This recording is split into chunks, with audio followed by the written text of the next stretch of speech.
Hi everyone, let's crack one day exams Hindi में। मैं प्रदीप आपका स्वागत करता हूं। Welcome to the study 24.7। दोस्तों, हमारी भौतिक विज्ञान की जो सीरीज चल रही थी उस सीरीज का आज ये 7वां लेक्चर है। इससे पहले हमारी सीरीज के 6 लेक्चर कंप्लीट हो चुके हैं। हमने 6वें लेक्चर में एक पॉइंट स्टार्ट किया था यूनिट नंबर 3 का। यूनिट नंबर 3 का 6वें लेक्चर में स्टार्ट किया था सदिश और अदिश राशियाँ, और उसी के साथ साथ हमने लिखा था प्रतिदिश राशियाँ। तो आज की क्लास में, क्योंकि वो क्लास पूरी नहीं हो पाई थी, हमने कहा था कि वो क्लास काफ़ी लंबी हो रही है, तो वेक्टर अलजेब्रा, जैसा कि दिख रहा है वेक्टर अलजेब्रा, इसके हमने कुछ पॉइंट डिस्कस कर लिए थे और इसके कुछ बचे हुए थे। तो आज हम आगे वेक्टर अलजेब्रा के हमने कौन से पॉइंट डिस्कस कर लिए थे। पहला, सदिश का निरूपण। आखिरकार सदिश को किस तरह से निरूपित करते हैं, उसका प्रतीक क्या होता है, हमने समझ लिया था। स्थानांतरण, सदिश का कैसे स्थानांतरण होता है, कहाँ हम ले जा सकते हैं, किस तरह से ले जाते हैं, समझ लिया था। और इस पर डिपेंडेंट क्वेश्चन भी किए थे कुछ। और सदिशों के बीच में एंगल, हमने बताया था कि सदिश के दो सदिश के बीच में यदि एंगल निकालना है तो किस तरह से निकालते हैं। और सदिशों का गुणन, मैंने बताया था सदिशों का 2 तरीके से गुणन होता है, एक होता है डॉट गुणन और एक होता है क्रॉस गुणन। अब हम यहाँ पर बात करते हैं सदिशों का जोड़ना। अब हमारा ये एक पॉइंट आएगा सदिशों का जोड़ना, लेकिन इससे पहले एक पॉइंट है unit vector. Unit vector, vector हम ये समझ लेते हैं आखिरकार यूनिट वेक्टर क्या होता है सर। उससे पहले हम, इससे पहले सदिशों के जोड़, ये जो सदिशों का जोड़ना है, एडिशन ऑफ वेक्टर, इससे पहले हम समझेंगे कि सर यूनिट वेक्टर क्या होता है। देखो, यूनिट वेक्टर का मतलब होता है कि ऐसा वेक्टर जिसकी लंबाई 1 इकाई हो, इसकी लंबाई 1 इकाई हो, एकांक हो, तो हम उसको यूनिट वेक्टर कहते हैं। तो हम यहाँ लिख देंगे ऐसा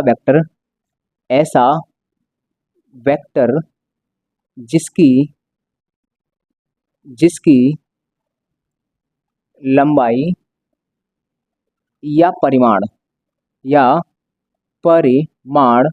1 होता है, 1 इकाई होता है। UNI, यूनिट वेक्टर कहलाता है। यूनिट वेक्टर, अब यहाँ से देखो, यहाँ से भी सवाल पूछता है यूनिट वेक्टर से। सवाल आपसे पूछेगा कि यूनिट वेक्टर की लंबाई कितनी होती है, तो हम कहेंगे 1 इकाई होती है। दूसरा कि सर यूनिट वेक्टर को रिप्रेजेंट किससे करते हैं, तो हम रिप्रेजेंट, जैसे वेक्टर को रिप्रेजेंट कर रहे थे, जैसे मान लो ए के ऊपर अगर मैं ये वाला साइन लगा दूंगा तो हम समझ जाएंगे सर ये वेक्टर है, ये यूनिट वेक्टर नहीं है। और यदि ए केवल खाली छोड़ दिया तो हम कहेंगे सर ये ए का परिमाण है।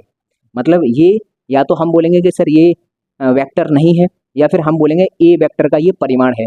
और परिमाण को दिखाने के लिए मैंने एक और चिन्ह बताया था, ए वेक्टर का मॉड। मैंने कहा था ये भी परिमाण को दिखाता है और ये भी परिमाण को दिखाता है, ये वेक्टर को दिखाता है। अब यहाँ सवाल है कि सर यूनिट वेक्टर को हम किससे रिप्रेजेंट करेंगे, तो हम यूनिट वेक्टर को, कोई वेक्टर हमने लिखा, कोई राशि, और उसके ऊपर देखो, यूनिट वेक्टर के पास केवल एक चीज होती है, परिमाण तो उसका एक होता है, फिक्स है। अगर भविष्य में कभी सवाल पूछे कि यूनिट वेक्टर का परिमाण कितना होता है, तो 1 होता है। अगला कि यूनिट वेक्टर के पास केवल एक चीज होती है, दिशा। यूनिट वेक्टर केवल डायरेक्शन बताने के लिए आता है। तो सवाल अगर इस तरह से आ जाए कि वह कौन सा वेक्टर है जो केवल दिशा को व्यक्त करने के लिए आता है, तो हम कहेंगे सर यूनिट वेक्टर है, वो केवल दिशा बताता है। तो हमने कहा था पिछली क्लास में कि दिशा बताने के लिए इस तरह से एरो हेड, और लंबाई बताने के लिए ये होता है। हमने जब ये बताया था सदिश का निरूपण, तब हमने बताया था कि किसी वेक्टर की लंबाई बताने के लिए, परिमाण बताने के लिए ये लाइन खींची जाती है, और दिशा बताने के लिए ये एरो हेड बनाया जाता है। तो हमें ये मालूम है कि सर यूनिट वेक्टर के पास तो केवल दिशा होती है, यूनिट वेक्टर का इस्तेमाल केवल दिशा बताने के लिए किया जाता है। तो सर इसको केवल दिशा बतानी है, इसकी कोई आवश्यकता नहीं है। अगर इस लाइन की कोई आवश्यकता नहीं होगी तो मात्र बचेगा एरो हेड ऐसा। अब यहाँ सवाल ये आता है कि सर इस एरो हेड को किस तरह से लगाएं, इस ए के ऊपर कैसे लगा दें। एग्जाम्पल के तौर पर मैं यहाँ पर एक लिखता हूँ एफ, और मुझे एरो हेड लगाना है, तो एरो हेड ऐसे लगाऊंगा कि एफ के ऊपर एरो हेड ऐसे लगाऊंगा कि एफ के ऊपर एरो हेड ऐसे अच्छा लगेगा, या फिर एफ के ऊपर एरो हेड ऐसे अच्छा लगेगा। तो देखा कि सबसे बेस्ट ये वाला चिन्ह आता है। ना तो हम इस तरह से एरो लगाते हैं, ना तो हम इस तरह से, और ना ही इस तरह से, इस तरह से। इसका मतलब अगर इसको यूनिट वेक्टर बनाना है तो इसको इस तरह से। ऐसा लगता है कि सर ये कैप पहना दी है, कैप, टोपी इसको पहना दी है।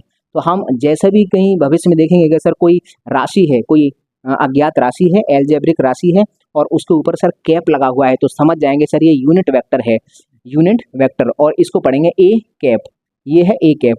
और अगर हम ए कैप और अगर मॉड लगा दें, इसका मतलब हो गया कि सर यूनिट वेक्टर का परिमाण, ये परिमाण पूछ रहा है, और ये हम जानते हैं कि सर यूनिट वेक्टर का परिमाण हमेशा 1 होता है, तो इसकी वैल्यू होगी 1।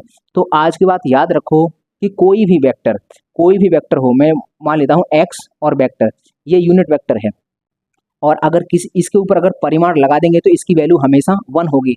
अगर x के स्थान पर p q r x y z कुछ भी रख दो और उसके ऊपर अगर कैप लगा देंगे, और यदि उसके मॉड की वैल्यू पूछ लेगा, इसका मतलब उसका परिमाण पूछ रहा है, और परिमाण हमेशा 1 होता है। तो हम याद रखेंगे यूनिट वेक्टर केवल दिशा दिखाने के लिए आता है, परिमाण उसका 1 होता है। यूनिट वेक्टर का परिमाण हमेशा 1 होता है। यहाँ एक बात याद रखेंगे कि ये हमारे पास 3 अक्ष होते हैं, ये है x, ये है y और एक है z। देखो ज़्यादा डिटेल में नहीं पढ़ना है, लेकिन हाँ इतना तो पता होना चाहिए कि सर हमारे 3 अक्ष होते हैं, x, y और z। तीनों अक्षों पर अपन दिशा दिखाने के लिए, तीनों अक्षों की अलग अलग दिशा दिखाने के लिए हर एक अक्ष का एक अपना यूनिट वेक्टर है।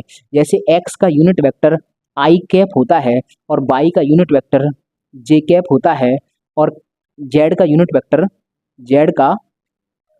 वेक्टर के कैप होता है। तो अगर भविष्य में कभी आपसे ये सवाल पूछे, देखो यूनिट वेक्टर से क्या क्या सवाल बन सकते हैं। पहला सवाल बनेगा कि यूनिट वेक्टर क्यों इस्तेमाल करते हैं, केवल दिशा बताने के लिए। अगला, यूनिट वेक्टर का परिमाण कितना है। संसार का कोई भी यूनिट वेक्टर, उसका परिमाण हमेशा 1 होता है, दूसरा सवाल। और अगला सवाल पूछेगा कि एक्स अक्ष का यूनिट वेक्टर क्या है, तो आई कैप। वाई अक्ष का यूनिट वेक्टर क्या है, तो जे कैप। जेड अक्ष का यूनिट वेक्टर क्या है, तो के कैप। और अगर आपसे ये पूछ लिया सर आई कैप का मॉड, जे कैप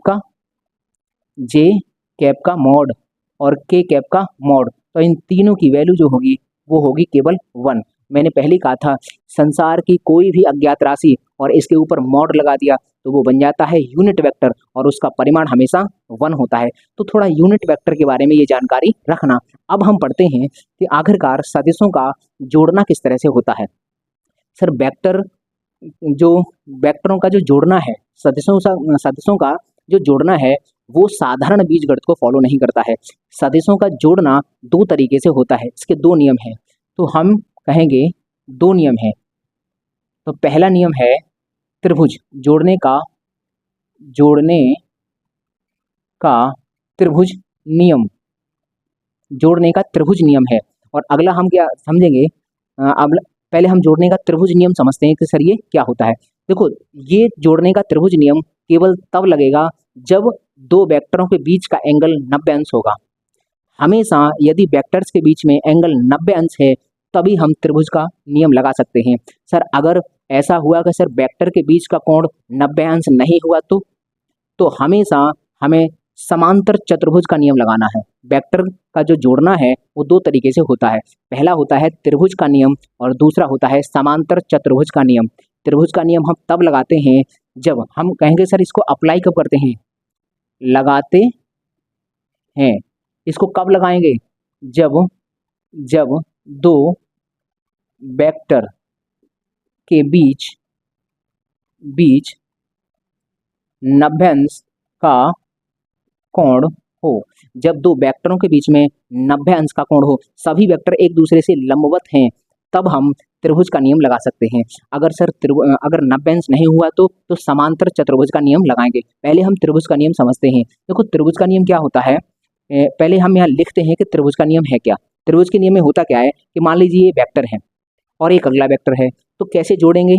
तो मान लीजिए ये वेक्टर है, तो इस वेक्टर का ये एरो हेड है, ये पूंछ है, तो पहले वेक्टर का एरो हेड और दूसरे वेक्टर की पूंछ यहाँ जोड़ देते हैं, तो इस तरह से ही चला जाएगा। फिर जो शुरुआत पहला वेक्टर था उसकी ये पूंछ और लास्ट वाले वेक्टर का हेड मिला देते हैं, ये इसका परिणामी होगा। जैसे हम एक समझते हैं, पहले ये है मान लो एक वेक्टर, ये है ए वेक्टर और एक ये है बी वेक्टर। और हमें इनको जोड़ के दिखाना है कि ये इनका एडिशन क्या होगा। तो हम कहेंगे सर ये एक दूसरे के परपेंडिकुलर हैं, तो यहाँ त्रिभुज का नियम लग सकता है। हमने यहाँ से वेक्टर को उठा के पैरेलल शिफ्टिंग करके यहाँ रख दिया। हम पैरेलल शिफ्टिंग स्थानांतरण समझ चुके हैं कैसे करते हैं। तो हमने वेक्टर को उठा के यहाँ रख लिया, तो ये वेक्टर हमने उठा के यहाँ रखा। और अगला हमने कहा था कि दूसरा जो वेक्टर होता है उस दूसरे वेक्टर को पहले वेक्टर के सिर पर उसकी पूंछ लगाते हैं, तो इसको उठाकर हमने यहाँ रख लिया। इस वेक्टर को हमने उठा के यहाँ रख लिया। ये था ए वेक्टर और ये था बी वेक्टर। तो अब ये हम मिल गया, जो पहला वाला वेक्टर था उसकी ये पूंछ और लास्ट वाला वेक्टर था उसका ये हेड, और इसको हम जोड़ देते हैं, ये जोड़ दिया तो ये एक वेक्टर बनके तैयार हुआ, ये वाला वेक्टर। और ये वेक्टर कहलाएगा ए वेक्टर प्लस बी वेक्टर, ये हो जाएगा ए वेक्टर। तो ये वाला जो नियम है वो हम केवल तब लगाएंगे जब दो वेक्टर्स के बीच में 90 अंश का कोण होगा। सर अगर 90 अंश का नहीं हुआ तो समांतर चतुर्भुज का नियम लगाते हैं। हम देखते हैं सर समांतर चतुर्भुज का नियम क्या होगा। दूसरा है समांतर चतुर्भुज का नियम। समांतर चतुर्भुज का नियम सर क्या है? जब दो वेक्टर्स के बीच में एंगल 90 अंश नहीं होता है या 90 अंश से ज़्यादा या 90 अंश से कम होता है तब ये नियम लगता है। जैसे मान लीजिए हमारे पास एक वेक्टर ये है वेक्टर ए, एक वेक्टर हमारे पास ए है और दूसरा वेक्टर हमारे पास बी है, ये हमारे पास बी वेक्टर है। लेकिन इनके बीच में अगर एंगल देखा जाए तो अभी एंगल 90 अंश नहीं है। देखो इसको अगर यहाँ पर शिफ्ट करेंगे तो 90 से कम बनेगा। इसका मतलब सर यहाँ पर त्रिभुज का नियम तो नहीं लगेगा सर, यहाँ समांतर चतुर्भुज का नियम लगेगा। समांतर चतुर्भुज का नियम क्या होता है कि वहाँ एक समांतर चतुर्भुज बनता है इन वेक्टर्स की सहायता से। देखो इस वाले वेक्टर को हम यहाँ शिफ्ट कर रहे हैं, हमने ये शिफ्ट कर दिया, ये है ए वेक्टर, ये है ए वेक्टर।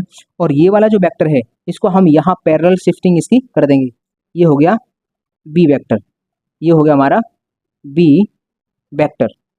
थोड़ा सा चित्र बना लेते हैं, वेक्टर को थोड़ा बड़ा कर लेते हैं ताकि चित्र बड़ा बन जाए। ये ए वेक्टर है और ये बी वेक्टर है, बी वेक्टर। अगर हम देखें तो सर इनका जो परिणामी, इनको क्या करते हैं कि पूंछ से पूंछ जोड़ लेते हैं और इनका परिणामी इनके बीच में से निकल के जाएगा, तो इनके बीच से ये इनका परिणामी निकल के जा रहा है।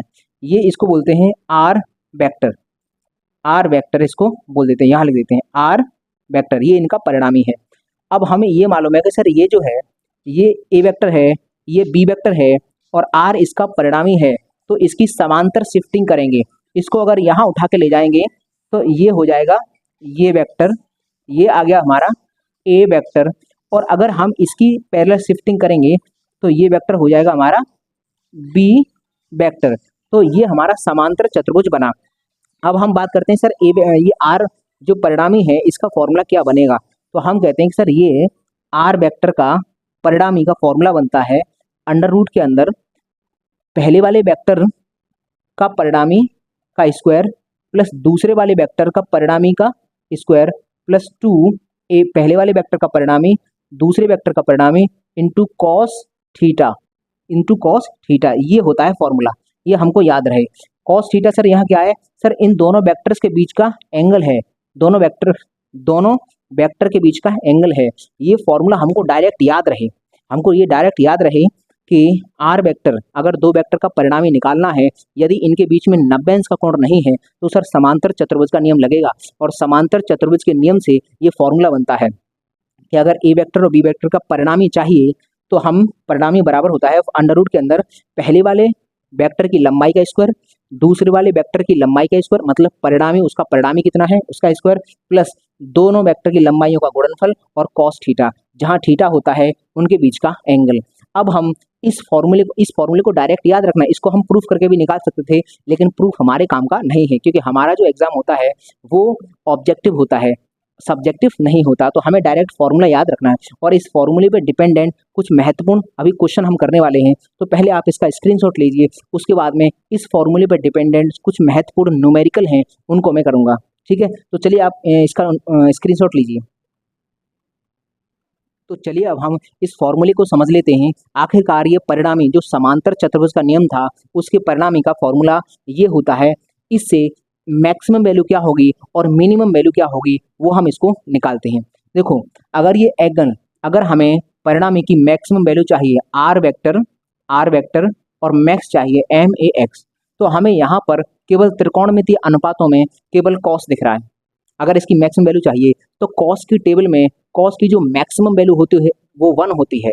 तो अगर हम कॉस की मैक्सिमम वैल्यू होती है 1, वो 0 पर होती है, 0 अंश पर होती है। तो हम अगर यहाँ पर कॉस की मैक्सिमम वैल्यू रख देंगे, अगर हम कॉस की यहाँ पर मैक्सिमम वैल्यू रखेंगे तो इसका परिणाम मैक्सिमम वैल्यू निकल आएगी। अगर आपसे ये पूछ ले कि ये तो वेक्टर हैं, इनका मैक्सिमम परिणामी चाहिए, तो हम वहाँ पर कंडीशन क्या रखेंगे कि कॉस की वैल्यू 0 रख लेंगे, ताकि कॉस 0 पर 1 वैल्यू होती है और कॉस की टेबल में वो कॉस की मैक्सिमम वैल्यू होती है। तो यहाँ रख के देखो, under root a square plus b square plus 2ab और कॉस 0 हम यहाँ लिख देंगे, क्योंकि 0 अंश पर कॉस की मैक्स वैल्यू होती है। ये बात हमने लिख ली कि 0 अंश पर कॉस का अधिकतम मान होता है।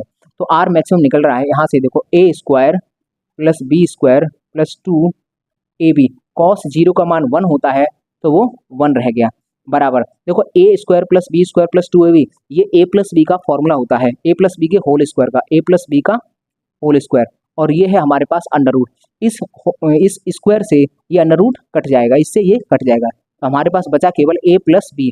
अगर हमको आर परिणामी की अधिकतम वैल्यू पूछे, यदि हमको परिणामी की मैक्सिमम वैल्यू पूछे, तो हम उन दोनों बलों को लंबवत मान लेते हैं, नहीं सॉरी, हम उन दोनों जो वेक्टर होते हैं उनको पैरेलल मान लेते हैं, क्योंकि 0 अंश कब हो सकता है, जब एक वेक्टर ये है और दूसरा वेक्टर भी ये है, जब वेक्टर समांतर हैं, जब वेक्टर समांतर होंगे तभी तो थीटा बराबर 0 अंश होगा। इसका मतलब अगर आपसे ये पूछे कि दो सदिशों का अधिकतम परिणामी कब निकलेगा, जब दो वेक्टर समांतर हों, जब दो वेक्टर एक दूसरे के समांतर होंगे तो उनका अधिकतम परिणामी निकलेगा। और कैसे निकलेगा सर, दोनों की लंबाइयों को सीधा सीधा जोड़ देंगे, ऐसे ही निकल आएगा। अगर हम बात करें सर मिनिमम वैल्यू की, तो मिनिमम वैल्यू कितनी होती है, कॉस की टेबल में पूरी टेबल देखी जाए अगर 180 तक, तो कॉस की मिनिमम वैल्यू होती है -1। अब आप कहोगे 0 से भी छोटी होती है -1। तो अगर हम आर मिन निकालना चाहें, MIN, आर वेक्टर का मिन वैल्यू, आर वेक्टर की मिनिमम वैल्यू, तो देखो आर अभी हमने मैक्सिमम रखा तो कॉस 0 रखा था, अब हमें यहाँ पर मैक्सिमम रखना है तो कॉस 180 रखना पड़ेगा, जहाँ पर वैल्यू होती है -1, तो यहाँ पर -1 आ जाएगा, माइनस आएगा तो इसको माइनस कर देगा, जब इसको माइनस कर देगा तो यहाँ a माइनस बी का फॉर्मूला बनेगा, तो a माइनस बी का बनेगा, स्क्वायर से स्क्वायर रूट कट जाएगा, इसका मतलब हम डायरेक्ट लिखेंगे a माइनस बी, ये आ गया, ये हमारे पास निकल के आ गया। तो हम याद रखेंगे कि सर कोई भी दो वेक्टर हैं सर, उनकी जो मैक्सिमम वैल्यू निकालनी है, तो मैक्सिमम वैल्यू केवल कब आएगी, मैक्सिमम वैल्यू तब आएगी जब हम उनके समांतर रखेंगे, और मिनिमम वैल्यू कब आएगी, जब उनके बीच का एंगल कितना होगा, जब उनके बीच का एंगल 180 अंश होगा। मतलब एक वेक्टर अगर इस तरह से जाएगा तो दूसरा वेक्टर इस तरफ जाएगा, तब ही एंगल थीटा बराबर 180 अंश हो सकता है। मतलब ये है कि विपरीत, इसका मतलब ये है कि जब दो वेक्टर विपरीत डायरेक्शन में हैं तब उनका परिणामी न्यूनतम निकलेगा, और जब दो वेक्टर समांतर हैं तो उनका परिणामी मैक्सिमम निकलेगा। समांतर हैं तो उन वेक्टर की लंबाई को सीधा सीधा जोड़ देते हैं, और अगर अपोजिट हैं तो उनकी लंबाई को सीधा सीधा घटा देते हैं, बड़ी में से छोटी लंबाई घटा देते हैं, तो हमारा सीधा सीधा उसका मिनिमम वैल्यू निकल आती है। अब यहाँ से सवाल क्या पूछेगा, देखो एक क्वेश्चन में बनाता हूँ यहाँ पर कि यदि दो बल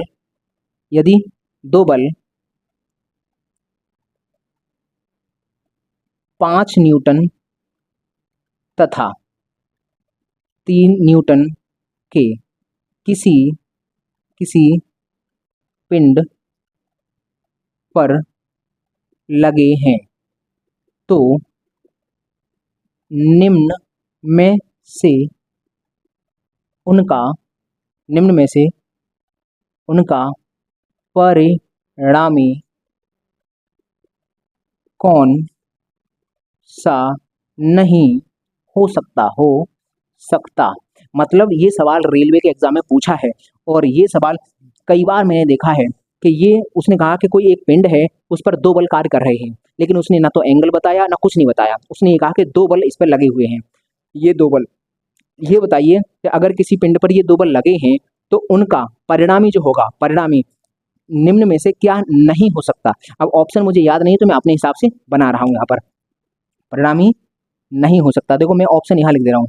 पहला ऑप्शन है 2, बी ऑप्शन है 5, सी ऑप्शन है 8 और डी ऑप्शन है 9। ये है सवाल कि दो बल किसी पिंड पर कार्य कर रहे हैं। अब हमको ये बताना है कि इनका जो परिणामी होगा वो इनमें से कौन नहीं हो सकता। तो एक बात बताओ, अगर हम ये दो बल, ये कोई पिंड है, इस पर दो बल कार्य कर रहे हैं, हमें नहीं पता कैसे, 5 न्यूटन और चलो मान लो ये 3 न्यूटन, लेकिन सर ये थीटा हमको नहीं मालूम, एंगल हमको नहीं मालूम, तो हम एक बात तो निकाल सकते हैं सर, परिणामी की मैक्सिमम और मिनिमम वैल्यू तो निकाल सकते हैं। तो अगर हम आर मैक्स निकालेंगे, आर मैक्स निकालेंगे तो हमने कहा तक मैक्सिमम वैल्यू निकालने के लिए सीधा सीधा जोड़ते हैं। तो 5 और 3 को सीधा सीधा जोड़ देंगे, 5 और 3 कितना होगा 8। इसका मतलब इनके परिणामी की मैक्सिमम वैल्यू जो हो सकती है वो 8 हो सकती है। अगर हम बात करते हैं सर मिनिमम वैल्यू, अगर हम बात करते हैं मिनिमम वैल्यू की, तो सर सीधा सीधा घटाते हैं, 5 में से 3 घटाएंगे बचेगा 2। इसका मतलब ये जो दो बल हैं इनका जो परिणामी है वो 2 और 8 के बराबर या इनके बीच में रहेगा, 2 या 8 या इनके बीच में ही रहेगा, ना तो 8 से ऊपर निकल सकता ना 2 से नीचे निकल सकता। इसका मतलब इनका परिणामी होगा वो ये नहीं हो सकता। और उसने यही पूछा है कि इनका परिणामी कौन सा नहीं बन सकता, तो ये तो कभी नहीं हो सकता। ये बन सकता है, ये बन सकता है, ये भी बन सकता है, ये सब बन सकते हैं, लेकिन ये नहीं बन सकता क्योंकि ये 8 से भी ऊपर निकल गया। और हमने निकाल लिया था सर इसकी मिनिमम और मैक्सिमम वैल्यू। मिनिमम और मैक्सिमम वैल्यू से ये पता चल जाता है कि सर इसका जो आंसर है वो कितने रेंज में आएगा।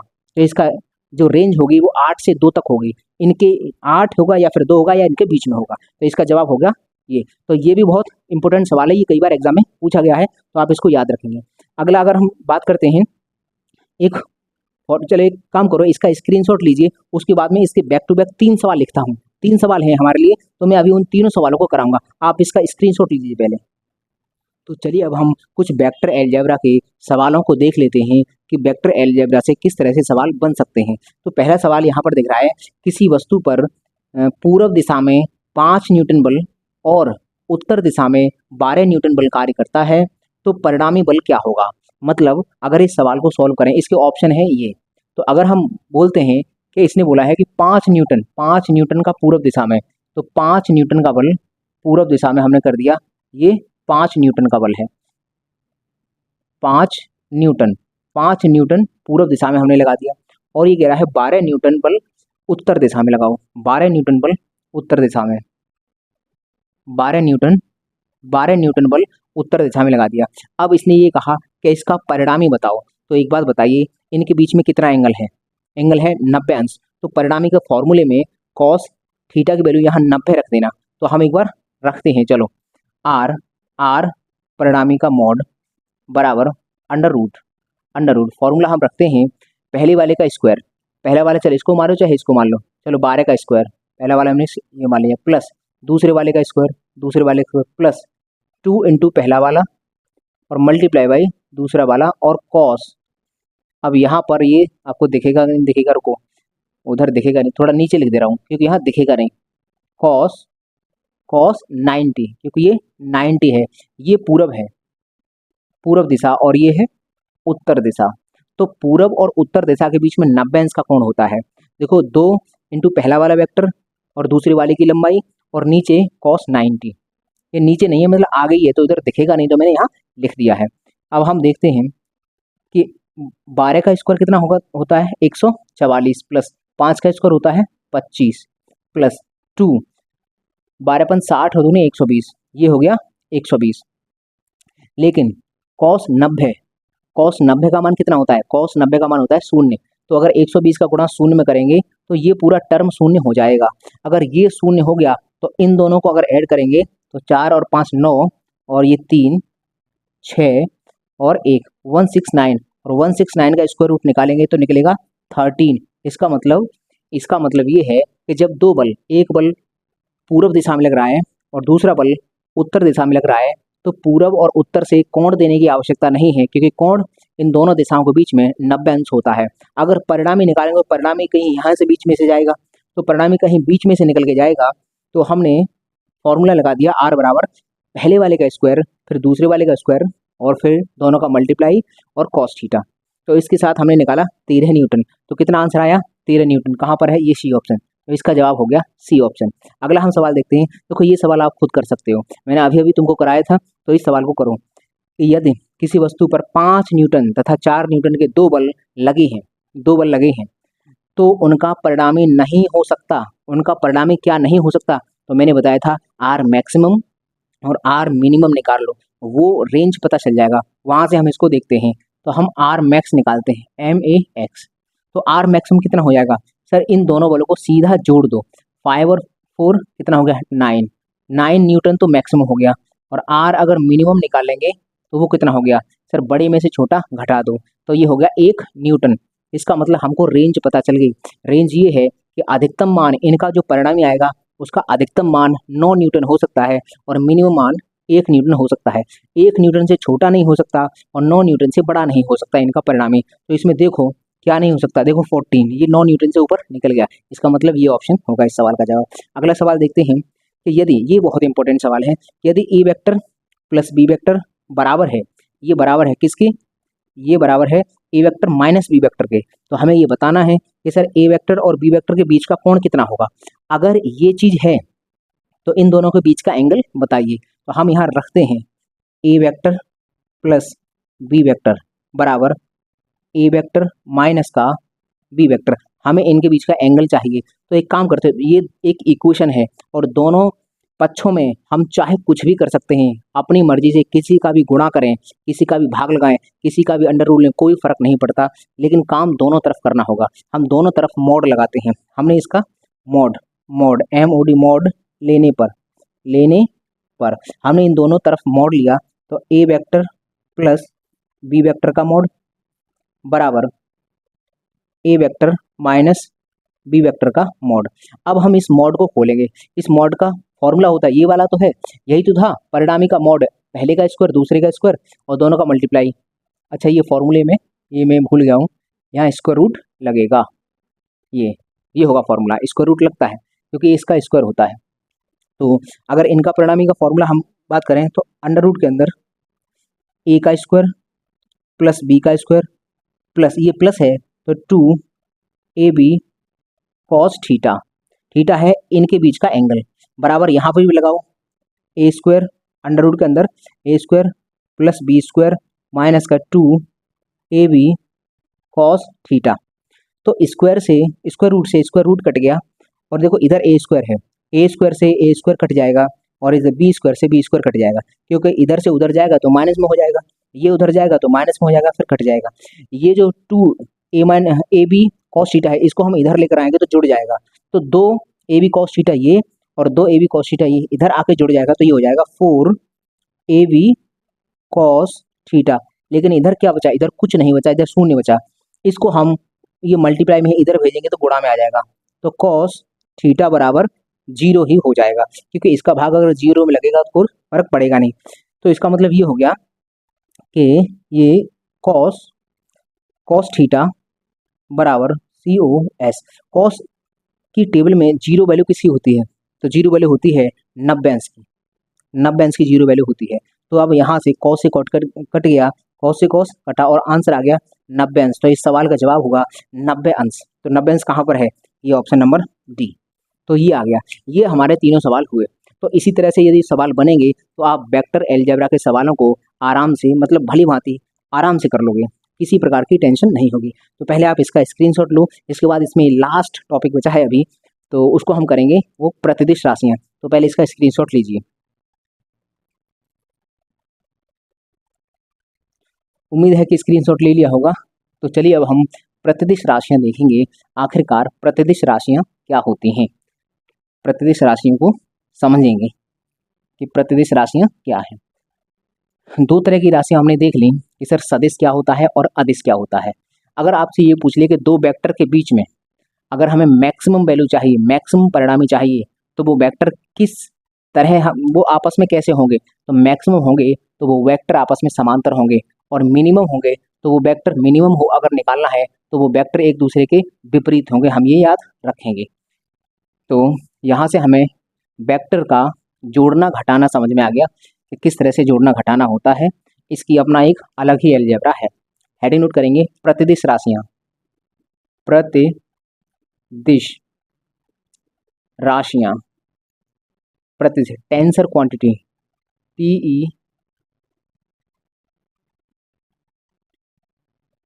TENSOR, tensor quantity, tensor quantity. देखो प्रतिदिश राशियाँ क्या हैं, ये वो राशियाँ होती हैं जिनके पास दिशा भी होती है और परिमाण भी होता है, लेकिन होता क्या है कि दिशा इनकी एक निश्चित नहीं होती, अनेक दिशाएं होती हैं। इसकी अनेक दिशाएं होने के कारण एक ही पॉइंट पर एक ही चीज़ की तमाम दिशाएं होती हैं, इसीलिए इसको प्रतिदिश कहा जाता है। वह सदिश में ये कहा था कि भाई परिमाण के साथ साथ दिशा होगी, लेकिन दिशा एक निश्चित होगी, एक बार में एक ही दिशा होगी। लेकिन यहाँ क्या होता है, ये ऐसी राशि होगी कि एक ही पॉइंट पर एक ही बिंदु पर अनेक डायरेक्शन हो सकते हैं एक ही राशि की, ऐसी राशि को प्रतिदिश बोलते हैं। जैसे एक उदाहरण से बताता हूँ, ये मेरे सामने एक कागज है। जैसे अगर आप कहोगे सर प्रतिदिश का एक एग्जाम्पल बताओ, तो प्रतिदिश राशि का एग्जाम्पल से समझाओ। मान लीजिए ये कागज है, विकृति, डिफॉर्मिटी, विकृति एक ये होती है टेंसर क्वांटिटी।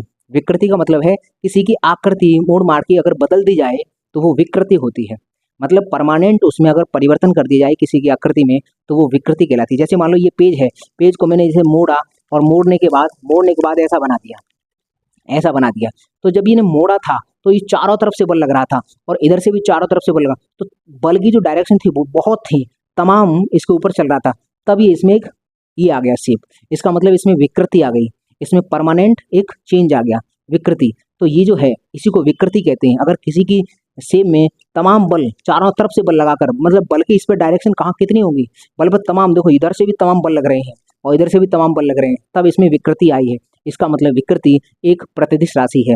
एक और एग्जाम्पल से हम समझते हैं। चलो पहले उससे पहले मैं डेफिनेशन लिख देता हूँ कि क्या है डेफिनेशन, उसके बाद हम और इसको समझेंगे। वे राशियाँ जिनका परिमाण तथा दिशा दोनों होते हैं, परंतु एक ही पिंड पर अनेक दिशाएं होती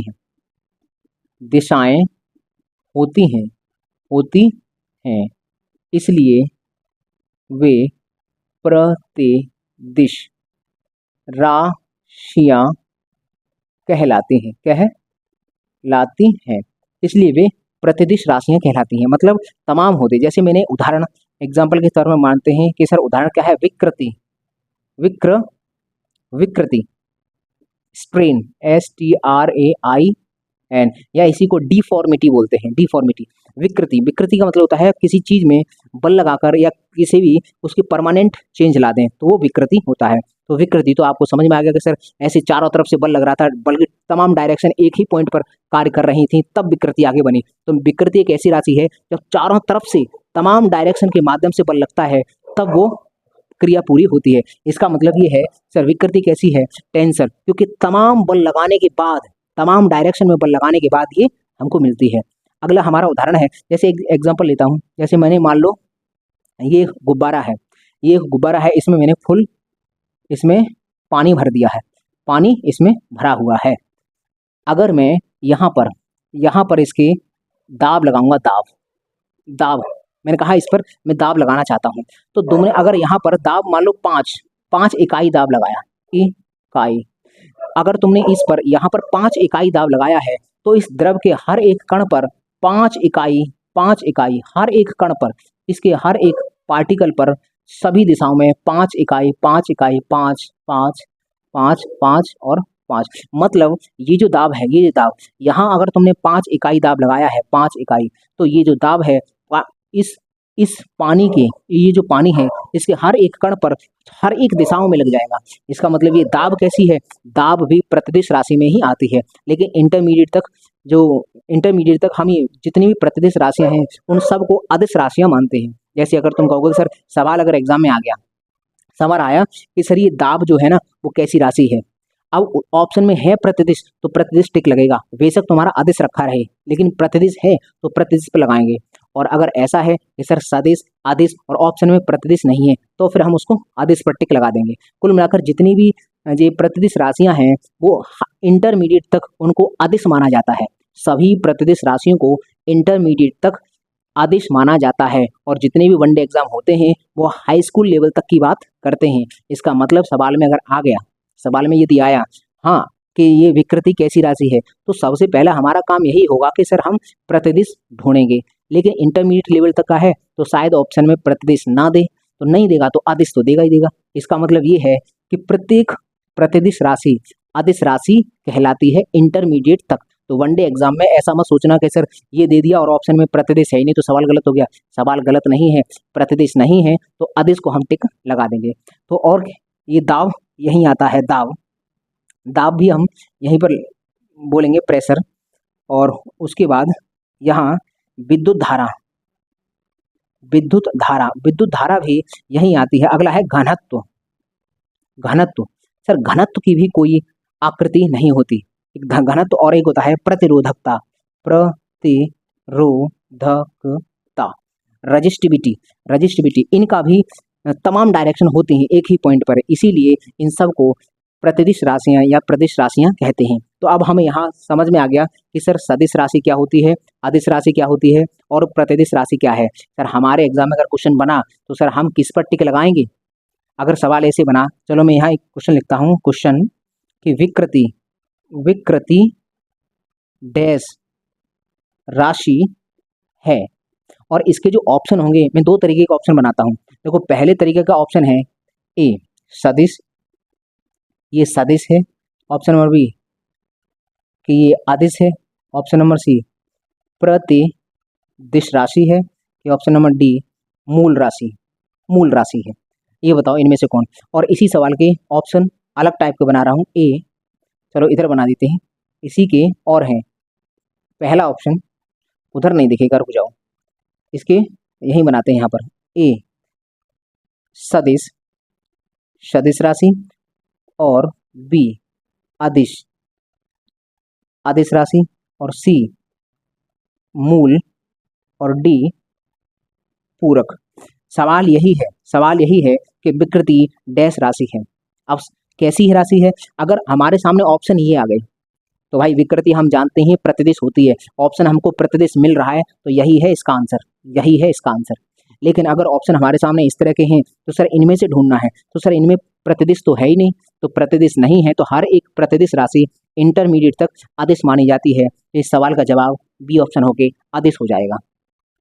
तो यहाँ पर हमने ये सब कुछ पढ़ लिया है कि सदिश क्या होता है, अदिश क्या होता है, प्रतिदिश क्या होता है, वेक्टर क्या होता है, इसका किस तरह से जोड़ते हैं, किस तरह से मल्टीप्लाई करते हैं और इससे किस तरह से क्वेश्चन बन सकते हैं, ये मैंने सब कुछ यहाँ डिस्कस कर लिया है। तो अभी ये यूनिट नंबर 3 चल रही है। अब इस यूनिट नंबर 3 में जो अगला पॉइंट आएगा वो आएगा बल के प्रकार, और उनमें सबसे पहला बल है घर्षण बल। तो हम अगली क्लास में घर्षण बल करेंगे, क्योंकि ये क्लास बहुत बड़ी हो जाएगी तो मैं आज इसको इतना ही रखता हूँ। तो अगली क्लास में हम घर्षण बल पढ़ेंगे। तो आप इसका स्क्रीनशॉट ले लीजिए। और हाँ, जिन लोगों ने चैनल सब्सक्राइब नहीं किया है वो चैनल सब्सक्राइब कर लें, क्योंकि ऐसी लगातार वीडियो आती रहेंगी और अपनी नॉलेज को आप एनहेंस करते रहिए। और यदि आपको कहीं से कुछ मिल रहा है तो वहाँ सब्सक्राइब करना ज़रूरी है। और अब फिर भी देख लो, अगर आपको अच्छा लगता है तो कर लेना, बाकी नहीं तो आगे देखेंगे, कोई बात नहीं। आप इसका स्क्रीनशॉट लो और हम मिलते हैं अगली क्लास में।